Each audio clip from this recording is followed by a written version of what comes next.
language better. What is the teacher's role now? Let's talk about it. We don't need to be a trained drama expert to implement drama in our lessons. We just need to be convinced that it will work. And the key to the success of these activities, be part of them. So you just don't say that, okay, this is the activity, this is your task, you have 5 minutes, do it. No, you should be the part of the activity. If they are miming, mime with them. If they are working in pairs, be one of the pairs, be one of the group members. So they will see that you are not reluctant, you are not half-hearted, you're not acting half-heartedly. And if you are reluctant or half-hearted, it's better not to do them at all. Okay. So you're the one who are going to motivate and trigger your students' enthusiasm. So let's have a look at drama activities. It's enough for the background knowledge. Okay, I will talk about, first two activities are about warm-up activities. We try to form a friendly atmosphere in the classroom. So touch it is the first activity. The aim of this activity is to encourage observation of the classroom environment to make sure students freely with each other in a friendly atmosphere. First two activities are about so you make students form a group in the middle of the classroom, and then you form a friendly atmosphere by saying the classroom. Objects, surfaces, colors, touch it is the first activity. The aim of this activity is to encourage observation of the classroom environment to make sure students really with each other in a there is the first two activities are about so you make students form a group. This activity in the middle of try very suitable and then to form a friendly atmosphere by saying objects, surfaces, colors is the first activity.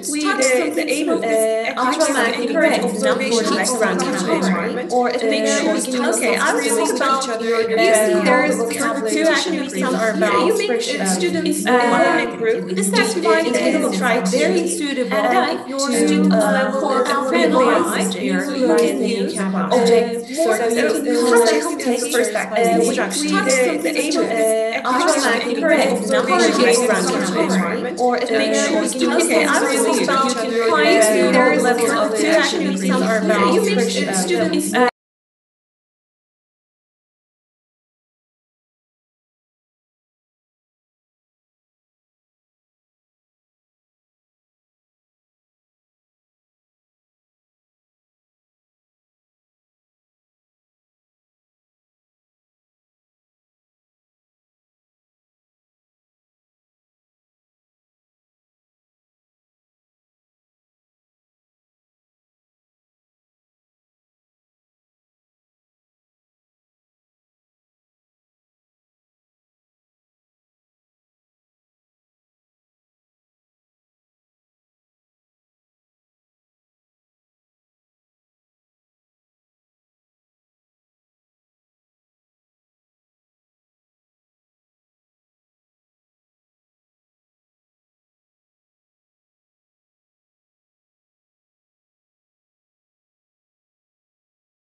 if any one of you here has YouTube link open, can you mute its sound because it echoes and it makes really noisy noise. Okay. Thank you. Okay. Okay, shall I continue? Yes, please. Okay. My next activity is about if any one of you here has feelings. link open, so can you here we see, let me tell you something, observation. Sorry, I did put it. My next really activity is about observation. And the activity's name is back to back. Okay. We asked two volunteer students to come in front of the class. Okay. And my next activity is about stand back to back to each other. One of you here And we tell them that they're going to observe each other's physical experience. Observation, 1 minute or 2 minutes. It depends on your student. My next activity is about observation. And after they observe, they will turn back again and they will talk about their peers. We asked two volunteer students to come in front of the class. They may have some my next problems in remembering back-to-back the physical appearance. And we tell them that they're going to observe the ones who are sitting in their seats, the classroom, the students in the classroom, can help their friends. I use this activity with my students, and it's a very enjoyable one because sometimes they had hard times to remember what their friend is wearing. I know they are wearing uniforms, but you can talk about the eye color, the hair color, the length of the hair, the shoes or nails, whatever you can talk. And I think this activity is used better after you teach the features of physical features, vocabulary on clothing, vocabulary on body parts. You can use this activity. Okay, and one of my favorite activities is say cheese. So you may ask a question, can we do drama activities with crowded classes? Yes, we can do drama activities with crowded classes. And with this activity, the more crowded the classroom is, the better the results. Let's assume that you have 40 students in the class.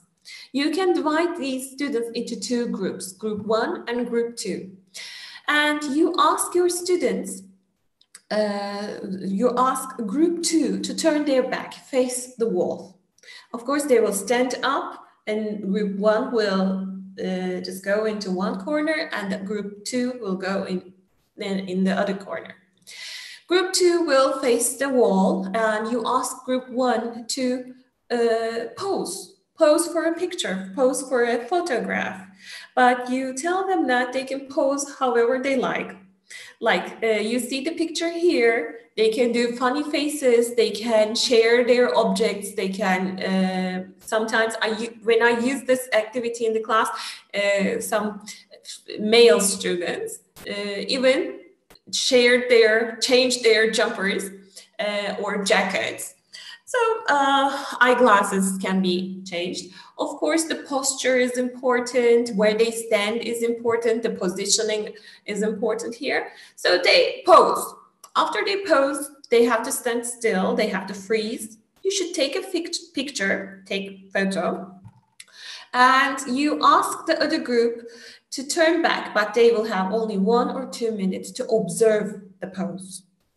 When they turn back and observe the pose, and when the time is over, they have to turn back again, turn their back and face the wall again. This time, group 1 mixes, changes their poses, and they change their clothes, objects, and the way they stand, etc. And you ask the other group turn back again, and this time they have to get the students in their first pose. So they're going to remake the pose again, but they can't touch, they have to only speak. So before this activity, drama activity, it's better for you to have a warm-up activity and teach the positional vocabulary before getting started. So that your students can tell that you weren't sitting there, you were standing up and you were here on the right of this blah, blah, blah. So what is the teacher's role here? You can walk around and make sure that your students are using the target language, and you should make sure that your students are not pushing, the other group members are not pushing the group members to their places. They shouldn't physically touch their friends.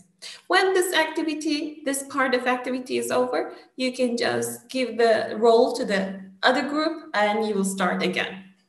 Of course, when the group 2 finishes remaking the pose again, you can show the picture, the photograph that you have taken, and they can just compare their pose with the original pose. Okay, let's move on. Miming is another feature, another type of drama activity. We can use miming activities in the classroom. So what am I doing is one of those miming activities.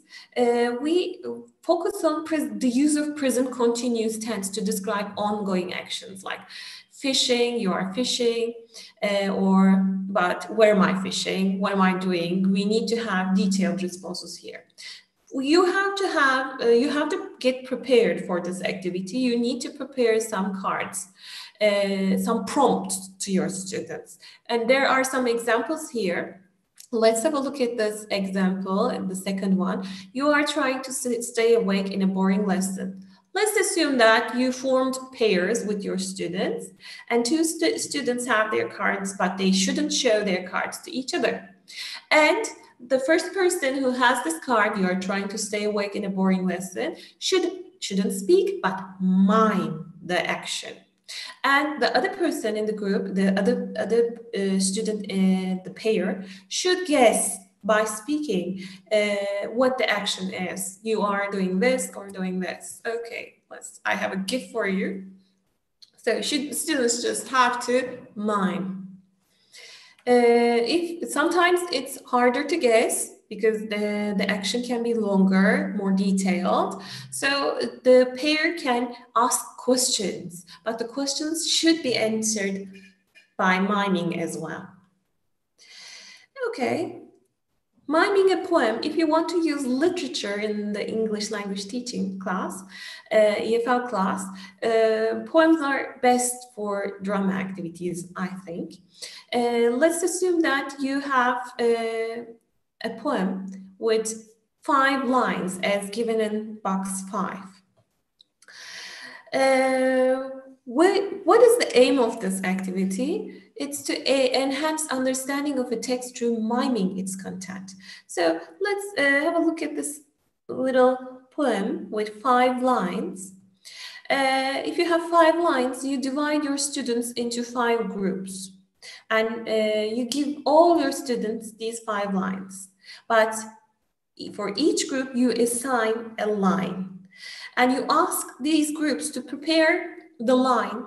They will mime this line to their friends so that their friends in the class can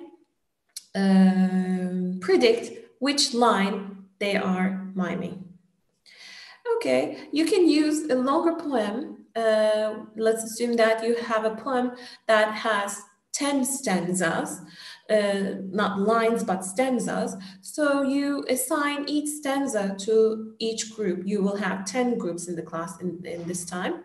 And each group will mime the stanza. And after they mime, you can have in-class discussions. This miming is matching with the stanza, or they need to mime this as well. They have to discuss whether they were successful in expressing the stanza or the poem through miming or not. So it's a nice activity for speaking. Okay.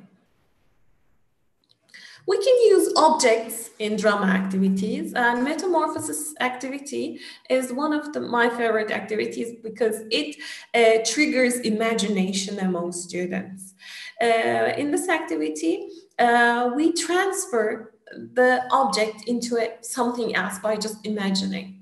For instance, you can bring lots of course, cheap real areas into the class, right? Like you can bring rocks, scissors, and leaves, or a mouse, a computer mouse, whatever. Oopsie. Okay, a computer mouse, or a mobile phone, a cup. You can bring whatever you like, but you ask your students to transform this object into something else. Just imagine that this is not a chair, this is not something to sit on, but this is something else. Like, for example, for this chair, it's a weapon, they can say.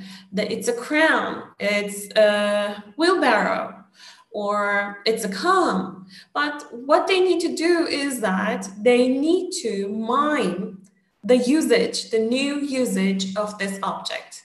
They need to mime it, and the students in the classroom, the other students in the classroom, can guess what the new object is. You can do it as a whole class activity. You can do it as group work activity, or they can be pairs. So it's up to you, and it's up to your context. We can also use pictures with drama activities, this is the last activity that I'm going to talk about drama. You distribute your students some portraits, each student a portrait, and you ask your students to be that person in the portrait. How they're going to do it, you can use the questions here given in box 25. So they can answer their questions themselves. For example, let's have a look at the first picture, this little girl. They can think about, this girl might be 14 years old. She might have suffered through a war. Maybe she's a young bride. Maybe she has children, or she's rich. It's up to you. It's up to a student. So that student becomes this person in the portrait. So what are they going to do next? If you want to have a whole class activity, students one by one can come in front of the class, and the other students, using these questions in box 25, can interview that person. Or these students in the classroom, having new personalities, can form groups and can prepare role plays, impromptu speech, or they can have conversations with their new identities. Okay. Personality. So this is all for drama. Let's move on to technology in the EFL classroom. I'm so sorry to interrupt you. We have 10 minutes. We have 10 minutes. I think 10 minutes will not be enough for me. So can you just remind me that we need extra time so that I can stop? Okay. Okay. I will start the Zoom meeting again, if it's okay for our participants. Now or in 5 minutes? In 10 minutes, let's say. In 10 minutes, okay. Yeah. So when you just warn me, I will stop. Okay. Okay, we're using these terms in our daily lives a lot. Just Google it, it's a word now. Tweet this, it's another word. Or nav the way, or Instagram a picture. These terminologies are in our lives. And the survey results of Turkish Statistical Institute in 2020, which is a recent one, show that smartphone ownership in Turkey has gone up from 53.7% in 2004 to 95.3%. And the internet usage went up from 26.6% in 2004 to 91.8% in 2020. This is a huge dramatical increase. So we can say that even though not all of the population has a phone, but at least they have one smartphone and one internet connection with one of the devices in the house they have. The pandemics, unfortunately, COVID-19, natural disasters, big fires, and all of these things that we are suffering from showed us that technology is inevitable. We have to start using technology, integrate using technology. We need to increase our abilities to use technology because the era has changed. We can't be what we were now.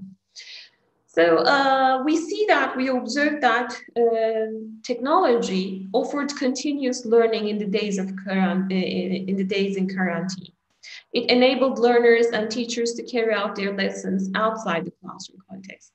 I also observed that due to digital divide, some students, some parents are in the unfavorable side of the digital divide because they had lack of materials access.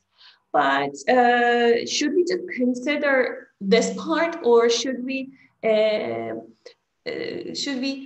get prepared for the usage of technology? Because one day everybody will have this technology.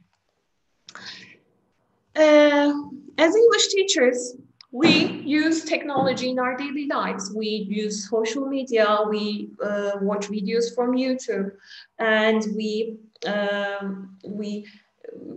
text message through WhatsApp, or we use other applications. But does this mean that we are able to use technology in the classroom? Actually, transferring personal and social practices into classroom cannot be pursued. There should be a different consciousness and competence. I mean, we can't just take the technology, put it in the classroom. We need to know the how part. And we should not use technology for technology's sake, but we should use it for the sake of learning. So we can't say that I'm using technology in my classroom, I'm the perfect teacher. No, we should see whether you are using it efficiently and whether there are beneficial outcomes of using that technology. Because if there are no beneficial outcomes, you don't have to use technology at all. Okay, let's have a look at this figure here. Educational technology is a broader umbrella term, and technology enhanced language learning encompasses computer-assisted language learning and mobile-assisted language learning. You see that computer-assisted language learning and mobile-assisted language learning are not separable. They have overlapping parts because the tools used in COL can be also used in MOL. So even though some researchers say that mobile-assisted language learning, MOL, is a sub-branch of computer-assisted language, some researchers say that they are two separate areas of research, or they are two separate areas of fields. But I think they are related to each other and they have overlapping parts. WELL is web-enhanced language learning, and it's more smaller and specialized. It's a more specialized area. I need to talk about BACS, but before I start, shall we just reopen the session? Yes, I will be starting the new meeting with the same ID and password. I just posted in the chat box too. We will be continuing with this other meeting. Okay, thank you. Thank you.